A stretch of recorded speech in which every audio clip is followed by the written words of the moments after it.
And both players are just macroing up. They're going to 4-fact or 5-fact by now. And strangely enough, C is building a supply depot at that 5:30 o'clock position. He's probably looking to establish a command center, but maybe he just doesn't have the minerals yet to establish it, to just plant it down. Maybe he just wants to put something like a early detection building at the right to prevent any dropships coming from the right side of the map. That's also possible.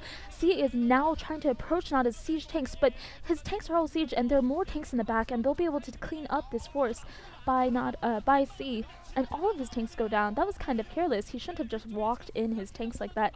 I think he didn't anticipate the number of tanks that were in the back as well. He probably only saw the front two, and yeah, didn't see those last four. So those last four tanks will be able to do some damage now. But that 12:30 o'clock position is unprotected, and these vultures will be able to get past, will be able to harass that expansion. Nada should not have moved those tanks. Those tanks are really out of position. Where are they going? Now they're kind of trapped by those mines unless Nada has more scans. Nada only has 2 comsat stations though, and he needs all the scans that he can get because of all the mines on the map. This is kind of a more old school Terran v Terran. Normally we see a lot more Goliaths, a lot more tanks, a lot more dropships, but we're seeing a lot of Vulture play. Nada is actually known for his Vulture play, but for some reason we're not seeing that. And we're seeing quite a lot of Vulture play from C. That's strange. And C is moving out with his vultures. He's probably going to just mine it up, and I think the SCVs have either been killed or transferred. So Nada should be fine. Nada has these reinforcements, and he's just going to chase that out. Although C has those tanks in shelling range of that command center, this could be troublesome. Nada will have to advance on foot or use dropships. I still don't know why neither player have gone for dropships. Maybe they don't feel secure enough to just set aside some gas for dropships, because you do have to cut down on your tank count, and you have to be really careful of what you do with your tank count. And now C is sieging in range of these tanks by Nada, and those tanks probably will go down. They're 2 tanks to 2, and there are reinforcements coming from C from the back, and he will take down Nada's last 2 tanks. Those tanks had no reinforcements with them, but C's forces here at the 12:30 will go down. Oh, nice mine placement. That was like a little tripod of death right there. So Nada will establish his 12:30 o'clock finally. C does need to establish a second expansion though. I think he's still running off of 2 bases. I'm not sure if he decided to take that 5:30 o'clock yet. And Nada is running off of 3 bases now, but he hasn't really been able to mine from the 3rd base, which is also key.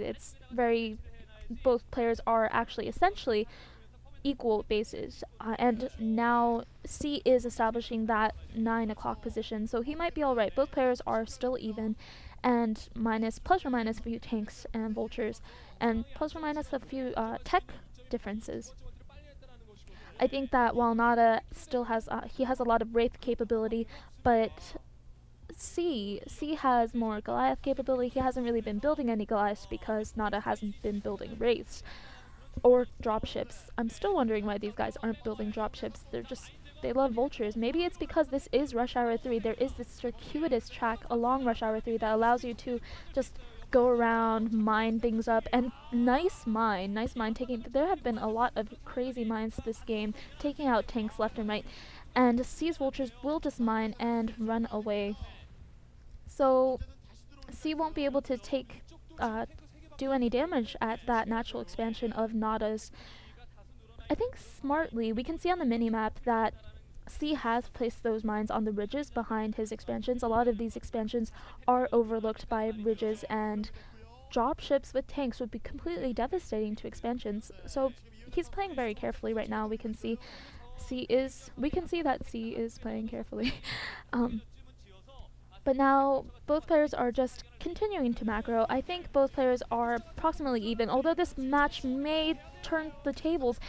C is approaching with these vultures, and he has tank support in the back, but I don't think the tanks are in range of these tanks in the front.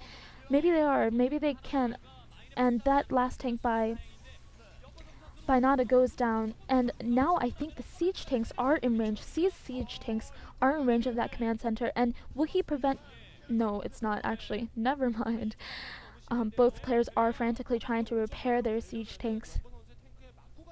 And I guess C won't prevent mining again.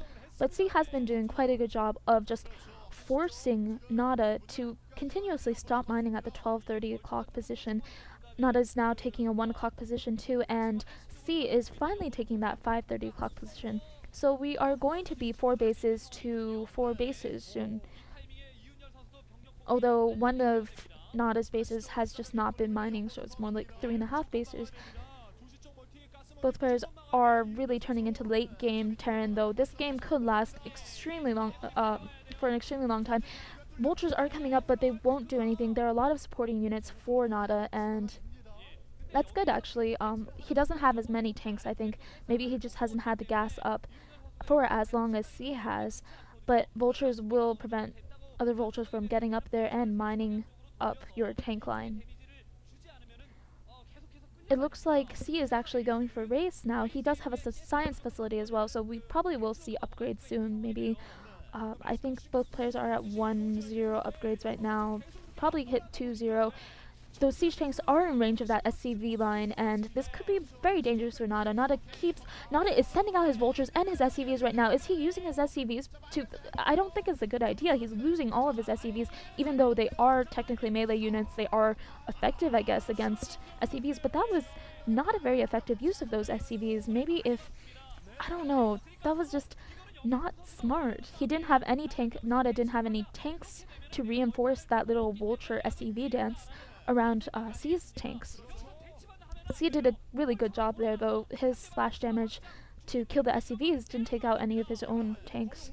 And now, it's interesting. I think C has, even though he hasn't necessarily been doing much different from Nada, he has taken map control. He has around 3/4 of the map, while Nada is relegated to 1/4 of the map. It just looks like he owns so much more of the map, and that's because he's kind of setting up a contain. He's had the forward position for most of the game, and he's setting up turrets as well at the right of the map. And now C's race are returning the favor that Nada gave in the beginning of the game, and he's going to take out a tank. That was kind of careless. It should have been repaired then. And I don't know, Nada may be approaching this tank line, but there's so many tanks by C, so many tanks, and Nada's tanks are kind of clumped. These Vultures may be able to mine up that tank line, and those tanks may go down, but I think none of the mines go down. Maybe one or two, one of the mines goes off. Really, Nada didn't really do too well there, and C did a great job of just targeting those mines. Although C did lose a lot of tanks, but just not as many as Nada needs C to lose right now.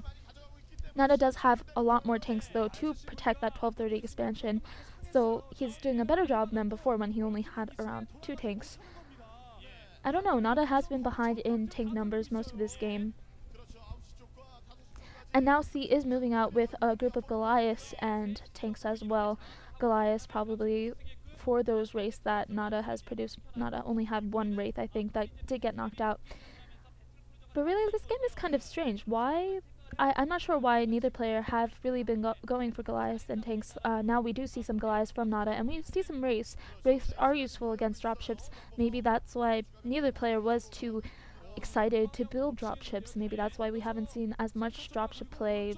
Or maybe they just want to have enough gas. And here we have another engagement. Nada will be successful this time. He has enough troops to support a frontal attack, and he does take down all of the tanks by C. C has a lot more tanks, though. He's lost his forward position, but he still has that nice position in the middle of the map. I think Nada can go around, though, but there's so many bridges, so many narrow chokes that are just so difficult to pass by. Here we have Nada trying to pass one of these narrow chokes. It's such a bad idea, though. He should just set up camp on the other side of the bridge. That's probably a better idea. That really is a better idea than trying to advance across that bridge. All your units end up being just channeled into tank fire, which does splash damage. We see a physics slab coming from C. I'm guessing that C feels confident enough to just transition into battle